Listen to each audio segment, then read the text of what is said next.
বাপ কিভাবে আখিরাত পাড়ি দিবেন?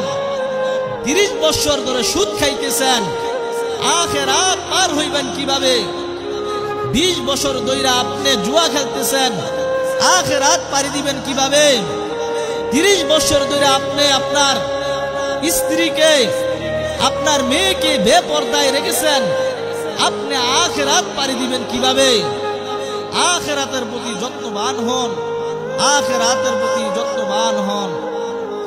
মুহতারাম হাজরিন, রাসূল করিম সাল্লাল্লাহু আলাইহি ওয়াসাল্লাম যদি বলেন যে উম্মত এটা কি আমলনামা নিয়ে এসেছো আমার কাছে, তুমি তোমার আমলনামার এমন কেন? তখন কি জবাব দিবেন বাপ? তখন কি জবাব দিবেন? রাসূল করিম সাল্লাল্লাহু আলাইহি ওয়াসাল্লাম যখন আপনার আমলনামা আপনাকে দেখাইবেন তখন অনেক কষ্ট পাইবেন, অনেক কষ্ট পাইবেন। রাসূল করিম সাল্লাল্লাহু আলাইহি ওয়াসাল্লাম যখন বলবেন উম্মত টানা 23 বছর আমি লাগাতার তোমাদের জন্য কেঁদেছি উম্মত, এমন কাঁদা কাঁদছি উম্মত, এশারের আজানের পর থেকে ফজরের আজান পর্যন্ত আমি উম্মত তোমাদের জন্য আমি আমার মনিবের নিকট কেঁদেছি।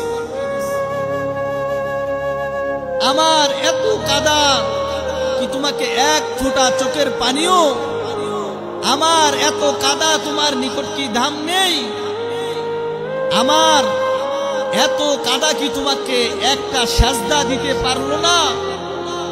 আমার এত কাদার দ্বারা কি তোমাকে দাঁড়িয়ে রাখতে পারলো না? আমার এত কাদার কারণে তোমাকে কি 5 ওয়াক্ত নামাজি বানাইতে পারলো না?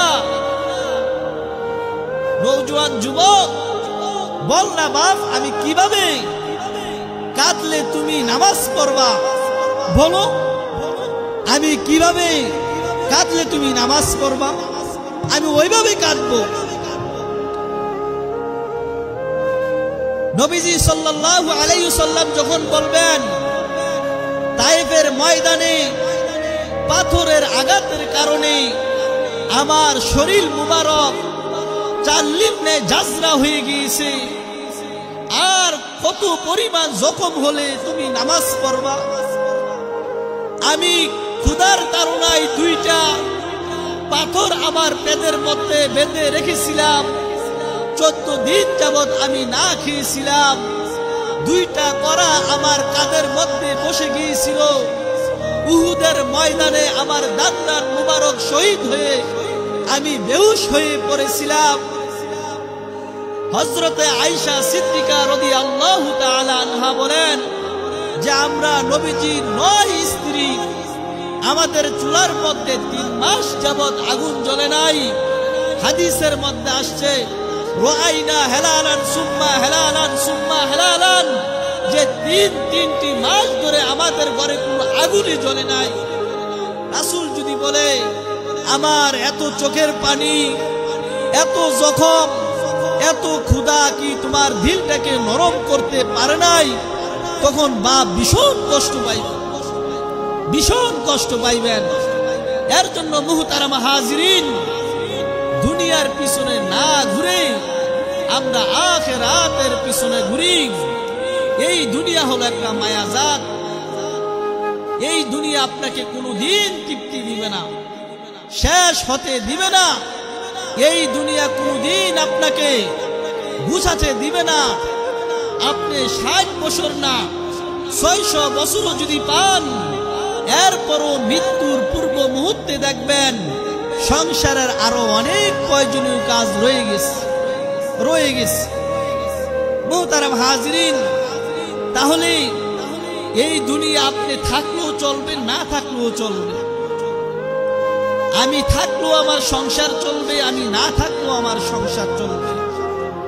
মাঝখান দিয়ে আমি ধোঁকার পিছনে পড়ে রয়েছি। এর জন্য মুহতারাম হাজিরিন, আমরা দুনিয়ার পিছনে না পড়ে আখিরাতের পিছনে পড়ি। আমরা অনেকে বলতে পারেন যে আমরা তো বিদ্ধ হয়ে গিয়েছি, আমরা তো বিদ্ধ হয়ে গিয়েছি, আমরা তো বিদ্ধ হয়ে গিয়েছি, আমরা তো বিদ্ধ হয়ে গিয়েছি। এই বয়সে কি আমরা আমাদের আমল আখলাক ঠিক করতে পারবো? না বাপ, যে বয়স হয়েছে আপনি আপনার প্রতিপালকের দিকে আপনি ছুটেন। অবশ্যই আপনি এখন থেকে আমল করা শুরু করে দিন, তাহলেই আপনি কামিয়াব হয়ে যাবেন। আর যদি হাল ছেড়ে দেন তাহলে হবে না। হাল ছেড়ে দিলে তো হাল ছেড়েই দিলেন, হেরে গেলে তো হেরেই গেলেন, আর ব্যর্থ হলে তো ব্যর্থ। ব্যর্থ এটা একটা সহজ জিনিস, পানির স্রোতের সাথে ভেসে যাওয়া এটা সহজ, কিন্তু পানির স্রোতের অবিকূলে দাঁড়িয়ে থাকা এটা কঠিন বিষয়। আর কেউ যদি ওই স্রোতের অবিকূলে বিপরীত মুখে দাঁড়াতে চায়, তাহলে আল্লাহ তাআলা একদিন না একদিন সফলতা দিবেন দিবেন দিবেনই দিবেন। এর জন্য মুহতারাম হাজিরিন, হাল ছেড়ে না দিই আমরা আমাদের যেই বয়সে হোক না কোনো প্রতিপালকের দিকে আমরা ছুটি। আর যদি আমরা তাওবা করে এখন থেকে যদি আমাদের আমল আখলাক গুলা যদি আমরা সহি শুদ্ধ করে নেই, তাহলে আল্লাহ তাআলা আমাদেরকে জান্নাত দান করবেন। মুহতারাম হাজিরিন, আল্লাহর নবী সাল্লাল্লাহু আলাইহি ওয়াসাল্লাম বলেন যে কোন বান্দা যদি গুনাহ থেকে তাওবা করে আল্লাহ তাআলার দিকে ফিরে আসে, আল্লাহ তাআলা ওই বান্দার প্রতি ভীষণ খুশি হন, ভীষণ খুশি হন। আসাদু ফারহান, অনেক খুশি হন আল্লাহ তাআলা।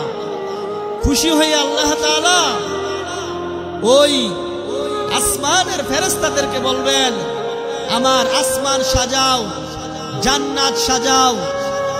তখন ফেরেশতারা আসমান সাজায়, জান্নাত সাজায়। তখন ফেরেশতারা আল্লাহ তাআলাকে বলে, মনিব, আসমান সাজাইলাম, জান্নাত সাজাইলাম, আমাদেরকে কেন আসমান সাজাইতে বললেন, জান্নাত সাজাইতে বললেন? তখন আল্লাহ তাআলা বলেন যে একজন গোলাম তার মনিবকে হারিয়ে ফেলছিল, ওই ভেগে যাওয়া গোলামকে তার মনিব অনেক বছর পরে পেয়েছে। মনিব অনেক দিন ধরে ওই গোলামের সেজদা পায় নাই, আর ওই গোলাম তার মনিবকে অনেক বছর ধরে পথ হারিয়ে ফেলে দূরে সরে আসছিল। এখন ওই মনিব, আমি মনিব আমার ওই ভেগে যাওয়া গোলামকে পেয়েছি, আমি খুশি হয়ে আসমান সাজিয়েছি, জান্নাত সাজিয়েছি। সুবহানাল্লাহ। মুহতারাম হাজিরিন, এই হাদিস দ্বারা বোঝা যায় যে তাওবা করলে আল্লাহ তাআলা ভীষণ খুশি হন বান্দার প্রতি। আরেকটা হাদিস তাওবা সম্বন্ধে, হযরতে মায়েস ইবনে মালিক রাদিয়াল্লাহু তাআলা আনহু জিনা করছে। হযরতে মায়েস ইবনে মালিক রাদিয়াল্লাহু তাআলা আনহু জিনা করছে। আল্লাহর রাসূলের নিকট এসে বলতেছে, ইয়া রাসূলুল্লাহ, কদ জিনাইতু, আমি জিনা করে ফেলছি। আল্লাহর রাসূল চেহারাকে ঘুরিয়ে নিলেন। তখন ওই জিনাকারী সাহাবী আল্লাহ রাসূলের নিকট আবার চেহারার সামনে এসে বললেন, ইয়া রাসূলুল্লাহ, কদ জিনাইতু, আমি জিনা করে ফেলছি। তখন আবার দ্বিতীয়বার আল্লাহ রাসূল চেহারা ঘুরিয়ে নিলেন। তখন তৃতীয়বার ওই সাহাবী এসে বলতেছে, ইয়া রাসূলুল্লাহ, কদ জিনাইতু, আমি জিনা করে ফেলেছি, শরীয়তের শাস্তি আমাকে দান করেন, আখিরাতের রাস্তাকে আমার সহজ করে দেন, আখিরাতের রাস্তাকে আমার সহজ করে দেন, দুনিয়ার গুনাহের শাস্তি দুনিয়ার মধ্যে আমাকে দিয়ে দেন। তখন আল্লাহর রাসূল সাল্লাল্লাহু আলাইহি ওয়াসাল্লাম সাহাবীদেরকে বললেন, খোঁজ নিয়ে দেখো ঘটনা সত্য কিনা। খোঁজ নিয়ে দেখার পর দেখা গেল ঘটনা সত্য। তখন বললেন যে সাহাবীরা, তাহলে একটা গর্ত খনন করো। গর্ত খনন করা হলো। তখন ওই সাহাবীকে গর্তের মধ্যে নামানো হলো, আর সাহাবীদেরকে নির্দেশ দেওয়া হলো পাথর নিক্ষেপ করার জন্য। তখন পাথর নিক্ষেপের কারণে ওই সাহাবীর শরীর থেকে রক্ত একটু বের হয়ে একজন সাহাবীর শরীরে কাপড়ের মধ্যে লেগেছে। তখন ওই সাহাবী অনেক আক্ষেপ করলেন যে একজন নাফরমানের রক্ত আমার শরীরের মধ্যে রাখলো, একজন নাফরমানের রক্ত আমার শরীরের মধ্যে লাগলো। তখন আল্লাহ রসুল সাল্লাল্লাহু আলাইহি ওয়াসাল্লাম বললেন, হে সাহাবী, তুমি এগুলা কি বলছো? আমার এই মাস এমন এক গুনাহের কথা আমার নিকট বলছে যে দুনিয়ার কোনো মাখলুকাত জানে না, দুনিয়ার কোনো মানুষ জানে না। এমন এক গুনাহের কথা আমার নিকট বলছে, আর এই গুনাহের শাস্তি সে লইতেছে, আর তুমি দুঃখ প্রকাশ করতেছ। তুমি জানো আমার এই মায়ের দাম আমার মরিবের নিকট কত? আমার মরিবের নিকট মায়ের দাম অনেক বেশি। যে দুনিয়ার সকল নাফরমানের গুনাহের পাপ যদি আমার এই মায়েস ইবনে মালিকের তাওবার সাথে মিলানো হয়, তাহলে দুনিয়ার সকল পাপীদের তাওবা আমার আল্লাহ তাআলা কবুল করে নেবেন। সুবহানাল্লাহ। মুহতারাম হাজিরিন, এই ঘটনা থেকে আমরা বুঝতে পারি তাওবা করলে আমার আল্লাহ তাআলার নিকট অনেক দামি হওয়া যায়, অনেক দামি হওয়া যায়। নওজোয়ান যুবক, দুইটা পায়ে ধরি 5 ওয়াক্ত নামাজ পড়েন। আমার বৃদ্ধ বাবাদেরকে বলবো, দোকান পাটে সময় না দিয়ে বেশি সময় দেন মসজিদের মধ্যে, মহল্লার ইমাম সাহেবের নিকট, তাহলেই আপনার জিন্দেগি পরিবর্তন হয়ে যাবে। নওজোয়ান যুবক, ছোটবেলায় তোমার মা তোমাকে দুধ পান করিয়েছে, তুমি সিগারেট খাওয়ার জন্য নয়, তুমি নেশা করার জন্য নয়। তোমার মার হালাল দুধকে তুমি পবিত্র রাখিও। তুমি তোমার মায়ের দুধকে তুমি অপবিত্র বানিয়ে দিও না।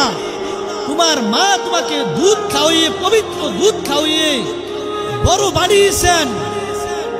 তুমি ভালো কাজ করার জন্য, মানুষের সাথে ভালো ব্যবহার করার জন্য, এর জন্য তোমাকে দুধ খাওয়াই নাই যে তুমি সিগারেট খাবে, জুয়া খেলবা, আপথে কুপথে চলবা, আর সারা দিন তুমি মোবাইলের পিছনে তোমার সময়, তোমার জিন্দেগি নষ্ট করে দিবা। আর মানুষ তোমাকে দেখলে বলবে গাঞ্জাখুর, হিরণখুর, ইয়াবাখুর। তোমার বাবা, তোমার মা তোমাকে পরিশ্রম করে বড় বানিয়েছেন এই খারাপ মানুষের গাল মন্দ, খারাপ ধারণা তোমার প্রতি করার জন্য না। মুহতারাম হাজিরিন, সময় একেবারে স্বল্প, এর জন্য আমি আপনাদের সম্মুখে এই আয়াত এবং হাদিসের উপর যে আলোচনা করেছি, আল্লাহ তাআলা সর্বপ্রথম আমাকে, তারপর আপনাদেরকে আমল করার তৌফিক দান করুন। সকলে বলে আমিন। ওয়া আখিরি দাওয়ানা আনিল হামদুলিল্লাহি রাব্বিল আলামিন। আসসালামু আলাইকুম ওয়া রাহমাতুল্লাহি ওয়া বারাকাতুহু।